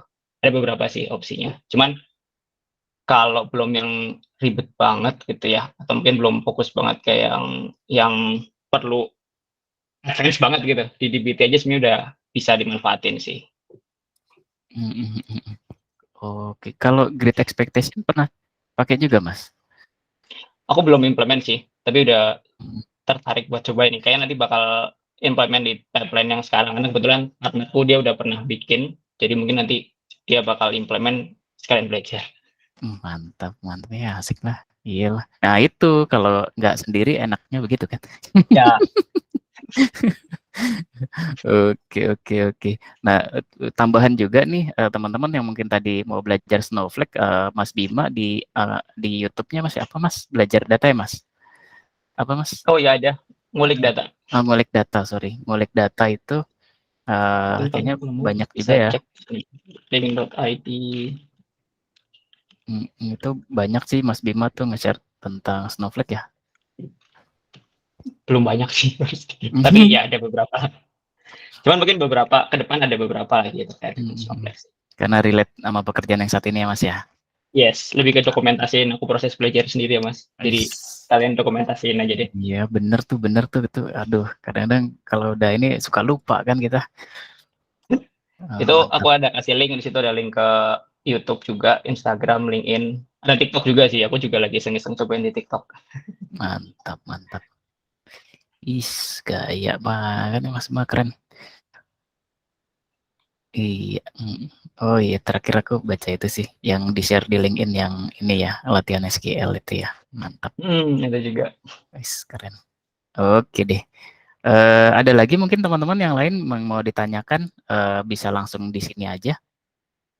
Waktunya mungkin kita batasi, enggak ya, paling maksimal jam ini ya, berapa? 16 lah ya, 16.00 atau 10 menit lagi lah, biar gak telat pas sholat asar. Ada lagi teman-teman? Tidak ada. Oke deh kalau gitu. Mas Okza, Mas Bima, Mas Doni, makasih banyak. Ini keren banget sih menurutku ini. Jadi walaupun mungkin harapan kami juga di grup DE kita ini emang aku berkeyakinan lah bahwa kayak orang-orang keren kayak Mas Okza, Mas Doni, Mas Bima dan teman-teman lain yang udah punya track record dan portfolio yang bagus sekali. Mudah-mudahan kita bisa saling bantu ya ke teman-teman yang terutama baru mau pindah switch gitu ya, entah ke profesi data apapun gitu. Dan mudah-mudahan pertemuan hari ini bisa jadi insight lebih dalam lagi, lebih luas lagi bahwa tim data bahkan tidak hanya data engineer aja ya, banyak banget. Apalagi Mas Doni tadi luas banget gitu ya, sampai dengan responsible AI itu, wah itu jauh banget gitu, itu luas banget tuh. Itu akan areanya luas banget gitu. Apa nih? Iya, mau nonton. Iya. Pokoknya nanti insya Allah kalau Mas Bima, Mas Okza, Mas Doni, misalnya kita adakan yang lebih intens gitu, nanti aku dan teman-teman bisa approach, nggak apa-apa ya? Siap, Mas Bim. Siap. Wih, Mana? keren. Oke deh kalau gitu. Makasih banyak teman-teman. Kak mau tanya juga S2. Ayolah tanya di sini langsung lah. Siapa nih? Muhammad Tanya Adiudin. jurusan S2 deh. Apa nih? Jurusan S2 apa nih? Nah, aku mau tanya deh terkait Aha. jurusan S2. Ini aku lihat Kak Bima kan udah S2, Mas Kun juga. Kalau Mas Doni, Mas Oksa kayaknya tadi udah S2 ya? Lupa. Belum.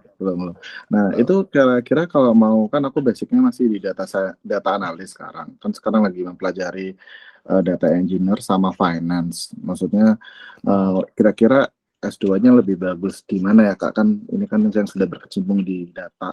Kayak Mas Bima kan analytic engineer kan hampir semua nih. Terus Mas Doni juga hampir datanya udah aduh nggak ngerti lagi sampai yang dibahas. Gitu. Mau tanya jurusan lebih baik kayak gimana sih? Gitu. Makasih. Gimana tuh Mas Bima?